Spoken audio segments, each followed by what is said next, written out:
What's up guys, Burn the Past OKC here with a quick tutorial on how to finish off level 4 if you get the dreaded axe drop. This strat is really only usable by fairly new runners as it will cost a good bit of time. But if you're looking for that first deathless run or know you can improve your time even if you have a few slip-ups, this strat will allow you to keep going and not have to instantly reset. So as you see here, we have gotten the unlucky axe drop and are near the end of Fleaman Alley.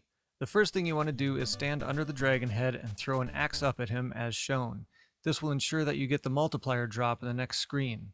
One thing of note, if you have extra hearts at this point, that's a good thing, you'll need them.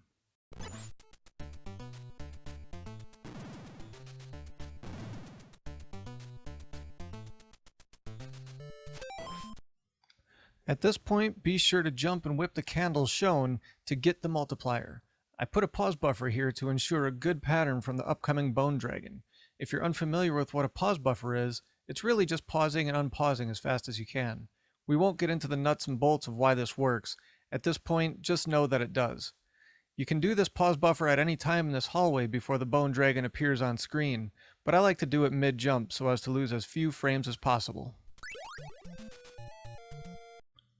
Remember earlier when I said you'll need hearts? In this next stretch, you're going to grab a bunch more, starting with an immediate jump whip to get the first candle past the bone dragon. It holds a large heart. Also, use your axe to get the next few candles, and be sure to throw them at the same time as in the video. This will ensure the quickest path through here, while also grabbing the hearts.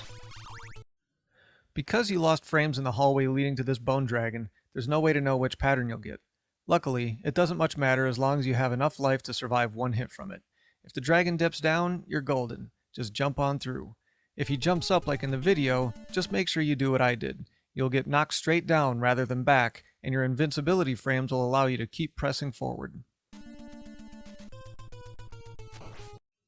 Coming into Frankenstein's room, be sure to jump and whip the first high candle as it holds a big heart. I missed it here and had to go back for it. If you're sitting around 20 hearts at this point, you may be able to just skip it. The fight with Frankenstein will take around 20 hearts. Sometimes less, sometimes more. But if you want that security blanket, go ahead and grab it. Inside Frankenstein's chamber, be sure to walk to the right until the screen stops scrolling. Then walk back to the left and turn around on the second square past the first floating platform as shown here. Note that the placement doesn't need to be perfect, but try to get as close to this position as you can. As soon as Frankenstein starts moving, start throwing axes, but don't spam them. There's a little bit of a rhythm here. Your goal is to stun lock Igor with the axes to keep him from jumping all over the screen. If you spam the axes, you'll throw them too fast and he'll break the stun lock. Some of your axes may miss Frankenstein, but that's okay. Just keep throwing. You may also get a few whips in as well just by trying to throw before the first axe completely leaves the screen.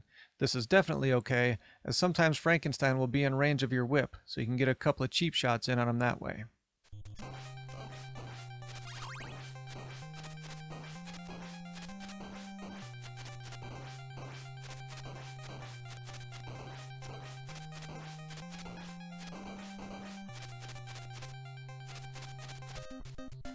And there you have it.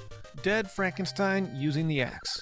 Once he's dead, if you have any remaining hearts, keep throwing axes before the orb drops on your head to try and ditch any remaining hearts you may have. You might not be able to get rid of them all, but that's okay. Remember, this strategy is to allow you to continue your run, not to save time. Also, I can't 100% guarantee that you will stun lock Igor every time. Sometimes he breaks the stun lock, sometimes you run out of hearts. It happens. But this is a much better alternative than an instant reset when the axe falls on your head in Fleaman Alley. If you have any questions or comments, leave them down below. Also, be sure to follow me on Twitch and Twitter, the links are below. And if you dig what you saw here, hit that subscribe button. Until next time, Burn the Past OKC out.